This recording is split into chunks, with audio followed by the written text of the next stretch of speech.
Fala galera, espero que todos estejam bem. No dia de hoje a gente vai dar continuidade à leitura das cartas de Paulo, né? A gente vai começar com Romanos. Na última sexta-feira eu acabei não conseguindo gravar para vocês, então hoje eu vou ler do capítulo 1 até o capítulo 6, tá bom? O capítulo 1 se inicia dessa forma. Eu, Paulo, servo de Cristo Jesus, escrevo esta carta. Deus me chamou e me separou para ser seu apóstolo, a fim de que eu anuncie a boa notícia do Evangelho de Deus. Há muito tempo essa notícia foi prometida por Deus por meio de seus profetas e escritas nas Escrituras Sagradas. Ela fala a respeito do Filho de Deus, o nosso Senhor Jesus Cristo, o qual, como ser humano, foi descendente do rei Davi. E quanto à tua santidade divina, a sua ressurreição provou com grande poder que ele é o Filho de Deus. Por meio de Cristo, Deus me deu a honra de ser apóstolo no serviço de Cristo para levar pessoas de todas as nações a crerem em Cristo e a serem obedientes a Ele. Entre essas pessoas estão vocês que moram em Roma, a quem Deus tem chamado para pertencerem a Jesus Cristo.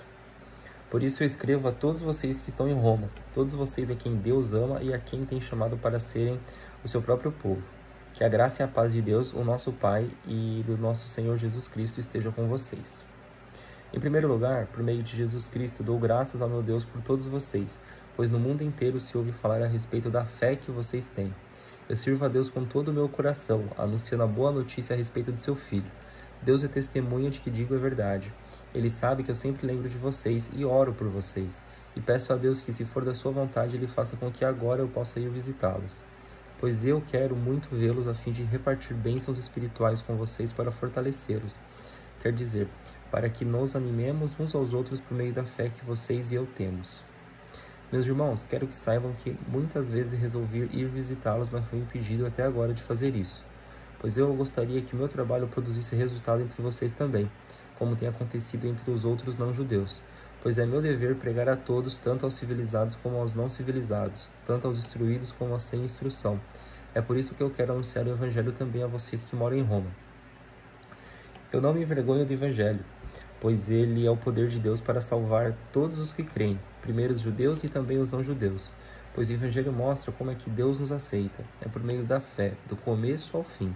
Como dizem as Escrituras Sagradas, viverá aquele que por meio da fé é aceito por Deus. Do céu, Deus revela sua ira contra todos os pecados e todas as maldades das pessoas que por meio das suas más ações não deixam que os outros conheçam a verdade a respeito de Deus. Deus castiga essas pessoas porque o que se pode conhecer a respeito de Deus está bem claro para elas, pois foi o próprio Deus que lhes mostrou isso. Desde que Deus criou o mundo, as suas qualidades invisíveis, isto é, o seu poder eterno e a sua natureza divina, têm sido vistas claramente. Os seres humanos podem ver tudo isso nas coisas que Deus tem feito e, portanto, eles não têm desculpa nenhuma. Eles sabem quem Deus é, mas não lhe dão a glória que ele merece e não lhe são agradecidos. Pelo contrário, seus pensamentos se tornaram tolos e a sua mente vazia, está coberta da escuridão. Eles dizem que são sábios, mas são tolos. Em vez de adorarem ao Deus imortal, adoram ídolos que se parecem com seres humanos ou com pássaros, ou com animais de 4 patas, ou com animais que se arrastam pelo chão. Por isso, Deus entregou os seres humanos aos desejos do coração deles para fazerem coisas sujas e para terem relações vergonhosas uns com os outros. Eles trocam verdade sobre Deus pela mentira e adoram e servem as coisas que Deus criou, em vez de adorarem e servir o próprio Criador, que deve ser louvado para sempre. Amém. Por causa das coisas que essas pessoas fazem, Deus os entregou a paixões vergonhosas, pois até as mulheres trocam as relações naturais pelas que são contra a natureza. E também os homens deixam as relações naturais com as mulheres e se queimam de paixão uns pelos outros. Homens têm relações vergonhosas uns com os outros e por isso recebem em si mesmos os castigos que merecem por causa dos seus erros. E como não querem saber do verdadeiro conhecimento a respeito de Deus, ele entregou os seres humanos aos seus maus pensamentos, de modo que eles fazem o que não devem. Estão cheios de todo tipo de perversidade, maldade, ganância, vícios, ciúmes, crimes de morte, brigas, mentiras e malícia. Caluniam e falam mal um dos outros, têm ódio de Deus e são atrevidos, orgulhosos e vaidosos. Inventam maneiras de fazer o mal, desobedecem aos pais, são imorais, não cumprem a palavra, não têm amor por ninguém e não têm pena dos outros. Eles sabem que o mandamento de Deus diz que aqueles que fazem essas coisas merecem a morte. Mas mesmo assim continuam a fazê-lo e, pior ainda, aprovam os que fazem as mesmas coisas que eles fazem. Capítulo 2. Meu amigo, não importa quem você seja, você não tem desculpa quando julga os outros. Pois quando você os julga, mas faz as mesmas coisas que eles fazem, você está condenando a você mesmo. Nós sabemos que Deus é justo quando condena os que fazem essas coisas. Mas você que faz as mesmas coisas que condena nos outros, será que você pensa que escapará do julgamento de Deus? Ou será que você despreza a grande bondade, a tolerância e a paciência de Deus? Você sabe muito bem que Ele é bom e que quer fazer com que você mude de vida, mas o seu coração é duro e teimoso. Por isso você está aumentando ainda mais o castigo que vai sofrer no dia em que forem revelados a ira e os julgamentos justos de Deus, pois Ele recompensará cada um de acordo com o que fez. Deus dará a vida eterna às pessoas que perseveram em fazer o bem e buscam a glória, a honra e a vida imortal, mas fará cair a sua ira e o seu castigo sobre os egoístas e sobre os que rejeitam o que é justo a fim de seguir o que é mal. Haverá sofrimentos e aflições para todos os que fazem o mal, primeiro para os judeus e também para os não-judeus. Mas Deus dará glória, honra e paz a todos que fazem o bem, primeiro aos judeus e também aos não-judeus, pois Ele trata todos com igualdade. Todos aqueles que pecam sem conhecer a lei de Deus se perderão sem essa lei, mas todos aqueles que pecam conhecendo a lei serão julgados por ela. Porque as pessoas que Deus aceita não são aquelas que somente ouvem a lei, mas aquelas que fazem o que a lei manda. Os não-judeus não têm a lei, mas quando fazem pela sua própria vontade o que a lei manda, eles são a sua própria lei, embora não tenham a lei. Eles mostram pela sua maneira de agir que tem a lei escrita no seu coração. A própria consciência deles mostra que isso é verdade e os seus pensamentos, que às vezes os acusam e às vezes os defendem, também mostram isso. E de acordo com o evangelho que eu anuncio, assim será naquele dia em que Deus, por meio de Cristo Jesus, julgará os pensamentos secretos de todas as pessoas. O que dizer de você? Você diz que é judeu, confia na lei e se orgulha do Deus que você adora. Você sabe o que Deus quer que você faça e aprende na lei a escolher o que é certo. Você tem certeza de que é guia dos cegos, luz para os que estão na escuridão, orientador dos que não têm instrução e professor dos jovens. Você está certo de que encontra na lei a apresentação completa do conhecimento e da verdade. Você que ensina os outros, por que é que não ensina você mesmo? Se afirma que não se deve roubar, por que é que você mesmo rouba? Se você diz que não se deve cometer adultério, por que é que você mesmo comete adultério? Você odeia os ídolos, mas rouba as coisas dos templos. Você se orgulha de ter a lei de Deus, mas você é uma vergonha para Deus porque desobedece a sua lei. Pois as Escrituras Sagradas dizem: os não-judeus falam mal de Deus por causa de vocês, os judeus. A circuncisão tem valor se você, que é judeu, obedecer à lei. Porém, se não obedecer, é como se não tivesse sido circuncidado.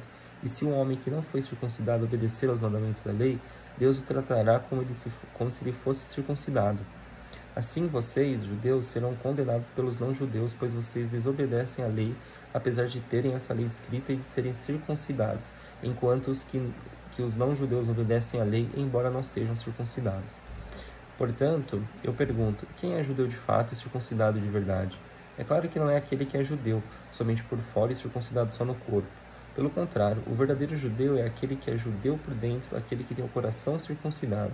E isso é uma coisa que o Espírito de Deus faz e que a lei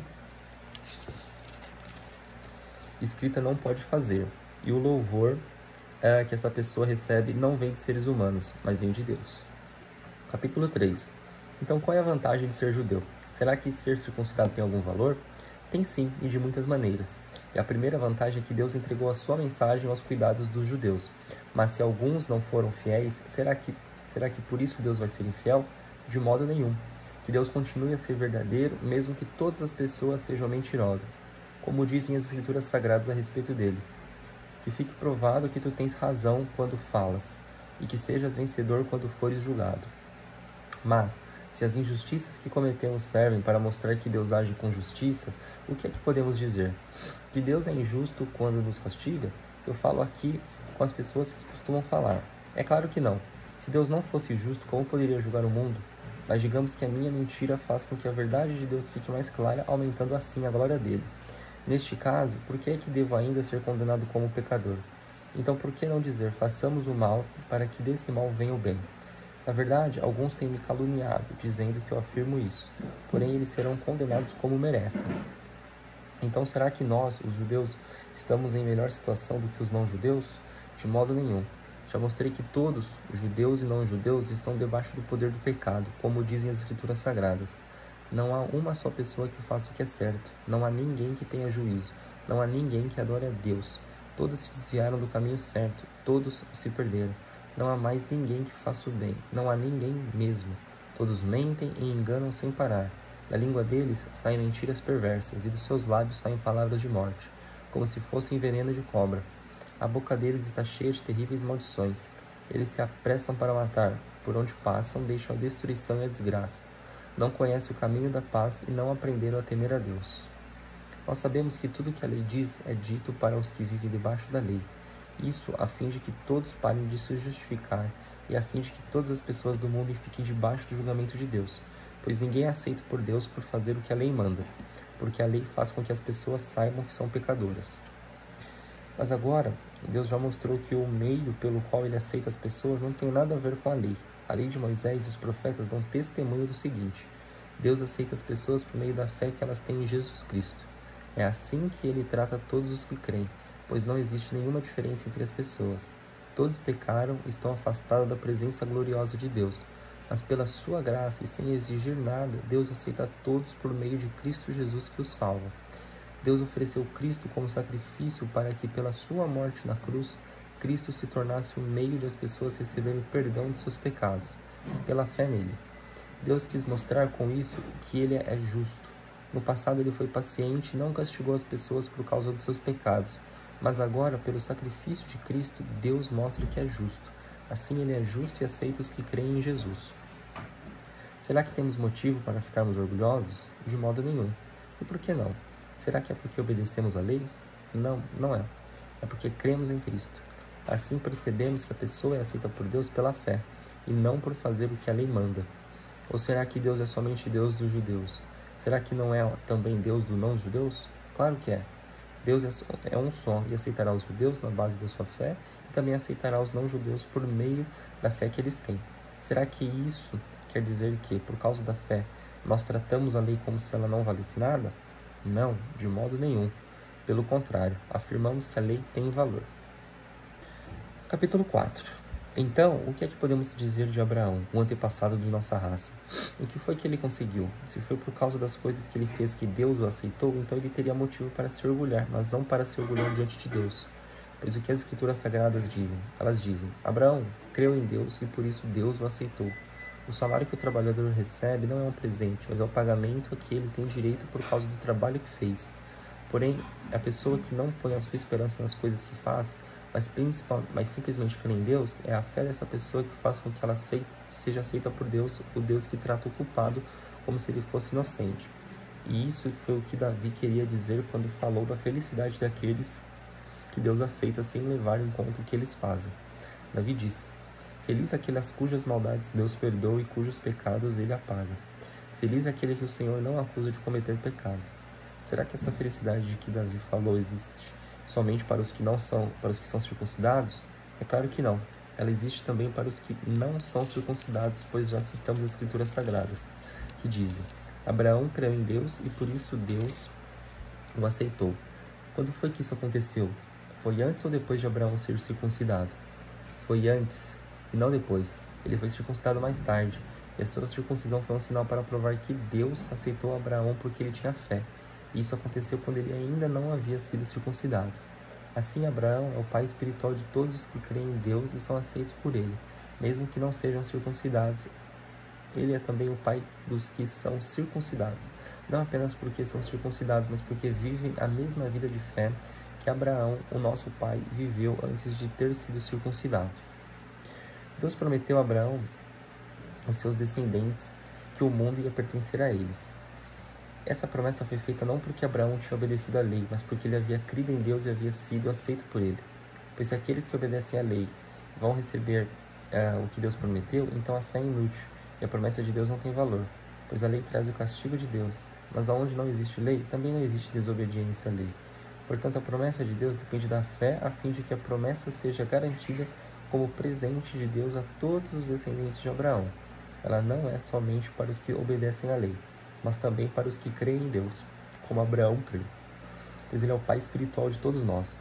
Como dizem as Escrituras Sagradas: Eu fiz de você o pai de muitas nações. Assim, a promessa depende de Deus. em quem Abraão creu, o Deus que ressuscita os mortos e faz com que exista o que não existia antes.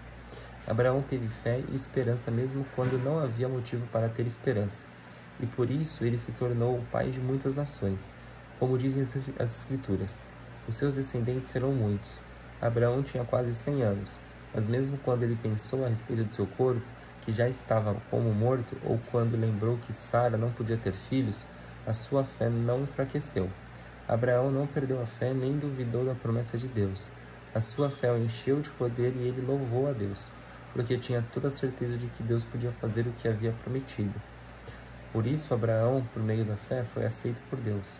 As palavras "foi aceito" não falam somente dele, falam também de nós, que seremos aceitos, nós, os que cremos em Deus, o qual ressuscitou Jesus, o nosso Senhor. Jesus foi entregue para morrer por causa dos nossos pecados e foi ressuscitado a fim de que nós fôssemos aceitos por Deus. Capítulo 5. Agora que fomos aceitos por Deus, pela nossa fé nele, temos paz com ele por meio do nosso Senhor Jesus Cristo. Foi Cristo quem nos deu, por meio da nossa fé, esta vida na graça de Deus. E agora continuamos firmes nessa graça e nos alegramos na esperança de participar da glória de Deus. E também nos alegramos nos sofrimentos, pois sabemos que os sofrimentos produzem a paciência. A paciência traz a aprovação de Deus e essa aprovação cria a esperança. Essa esperança não nos deixa decepcionados, pois Deus derramou o seu amor no nosso coração por meio do Espírito Santo que Ele nos deu. De fato, quando não tínhamos força espiritual, Cristo morreu pelos maus, no tempo escolhido por Deus. Dificilmente alguém aceitaria morrer por uma pessoa que obedece às leis. Pode ser alguém que tenha coragem para morrer por uma pessoa boa, mas Deus nos mostrou o quanto nos ama. Cristo morreu por nós quando ainda vivíamos no pecado, e agora que fomos aceitos por Deus por meio da morte de Cristo na cruz, é mais certo ainda que ficaremos livres por meio dele e do castigo de Deus. Nós éramos inimigos de Deus, mas ele nos tornou seus amigos por meio da morte do seu Filho. E agora que somos amigos de Deus, é mais certo ainda que seremos salvos pela vida de Cristo. E não somente isto, mas também nós nos alegraremos por causa daquilo que Deus fez por meio do nosso Senhor Jesus Cristo, que agora nos tornou amigos de Deus. O pecado entrou no mundo por meio de um só homem, e o seu pecado trouxe consigo a morte. Como resultado, a morte se espalhou por toda a raça humana, porque todos pecaram. Antes da lei ser dada, já existia o pecado no mundo. Porém, quando não existe lei, Deus não leva em conta o pecado. Mas desde o tempo de Adão até Moisés, a morte dominou todos os seres humanos, mesmo os que não pecaram como Adão, quando ele desobedeceu à ordem de Deus. Adão era a figura daquele que havia de vir. Mas existe uma diferença entre o pecado de Adão e o presente que Deus nos dá. De fato, muitos morreram por causa do pecado de um só homem, mas a graça de Deus é muito maior e ele dá salvação gratuitamente a muitos por meio da graça de um só homem, que é Jesus Cristo. E existe uma diferença entre aquilo que Deus dá e o pecado de um só homem. Porque no caso do pecado, a condenação veio por causa de um só pecado. Porém, no caso da salvação, Deus perdoa os que têm cometido muitos pecados, embora não mereçam esse perdão. É verdade que por causa de um só homem, por meio do seu pecado, a morte começou a dominar a raça humana. Mas o resultado do que foi feito por um só homem, Jesus Cristo, é muito maior. E todos aqueles que Deus aceita e que recebem como presente a sua imensa graça reinarão na nova vida por meio de Cristo. Portanto, assim como um só pecado condenou todos os seres humanos, assim também um só ato de salvação liberta todos e lhes dá a vida. E assim como muitos seres humanos se tornaram pecadores por causa da desobediência de um só homem, assim também muitos serão aceitos por Deus por causa da obediência de um só homem. A lei veio para aumentar o mal, mas onde aumentou o pecado, a graça de Deus aumentou muito mais ainda. E isso aconteceu a fim de que, assim como o pecado dominou e trouxe a morte, assim também a graça de Deus que o leva a aceitar as pessoas dominasse e trouxesse a vida eterna. Essa vida é a nossa por meio do nosso Senhor Jesus Cristo. Capítulo 6. Portanto, o que vamos dizer? Será que devemos continuar vivendo no pecado para que a graça de Deus aumente ainda mais? É claro que não. Nós já morremos para o pecado, então como podemos continuar vivendo nele? Com certeza vocês sabem que quando fomos batizados para ficarmos unidos com Cristo Jesus, fomos batizados para ficarmos unidos também com a sua morte. Assim, quando fomos batizados, fomos sepultados com ele por termos morrido junto com ele. E isso para que, assim como Cristo foi ressuscitado pelo poder glorioso do Pai, assim também nós vivamos uma vida nova. Pois se fomos unidos com ele por uma morte igual a dele, assim também seremos unidos com ele por uma ressurreição igual a dele. Pois sabemos que a nossa velha natureza pecadora já foi morta com Cristo na cruz, a fim de que o nosso eu, pecador, fosse morto, e assim que não sejamos mais escravos do pecado. Pois quem morre fica livre do poder do pecado. Se já morremos com Cristo, cremos que também viveremos com ele. Sabemos que Cristo foi ressuscitado e nunca mais morrerá, pois a morte não tem mais poder sobre ele. A sua morte foi uma morte para o pecado e valeu de uma vez por todas, e a vida que ele vive agora é uma vida para Deus. Assim também vocês devem se considerar mortos para o pecado, mas por estarem unidos com Cristo Jesus, devem se considerar vivos para Deus. Portanto, não deixe que o pecado domine o corpo mortal de vocês e faça com que vocês obedeçam aos desejos pecaminosos da natureza humana. E também não entregue nenhuma parte do corpo de vocês ao pecado, para que ele a use a fim de fazer o que é mal. Pelo contrário, como pessoas que foram trazidas da morte para a vida, entreguem-se completamente a Deus para que ele use vocês a fim de fazerem o que é direito. O pecado não dominará vocês, pois vocês não são mais controlados pela lei, mas pela graça de Deus. O que isso quer dizer? Vamos continuar pecando porque não somos mais controlados pela lei, mas pela graça de Deus? É claro que não, pois vocês sabem muito bem que quando se entregam a alguma pessoa para serem escravos dela, são de fato escravos dessa pessoa a quem vocês obedecem. Assim sendo, vocês podem obedecer ao pecado que produz a morte, ou podemos obedecer a Deus e ser aceitos por ele. Nós damos graças a Deus porque vocês, que antes eram escravos do pecado, agora já obedecem de todo o coração às verdades que estão nos ensinamentos que receberam. Vocês foram libertados do pecado e se tornaram escravos de Deus para fazer o que é direito. Falo com palavras bem simples porque vocês ainda são fracos. No passado, vocês se entregaram inteiramente como escravos da imoralidade e da maldade para servir o mal. Entreguem-se agora inteiramente como escravos daquilo que é direito para viver uma vida dedicada a Deus. Quando eram escravos do pecado, vocês não faziam o que é direito. Porém, o que é que vocês receberam de bom quando faziam aquelas coisas de que agora têm vergonha? Pois o resultado de tudo aquilo é a morte. Mas agora vocês foram libertados do pecado e são escravos de Deus. Com isso, vocês ganham uma vida completamente dedicada a Ele. O resultado é que vocês terão a vida eterna, pois o salário do pecado é a morte, mas o presente gratuito de Deus é a vida eterna, que temos em união com Cristo Jesus, o nosso Senhor.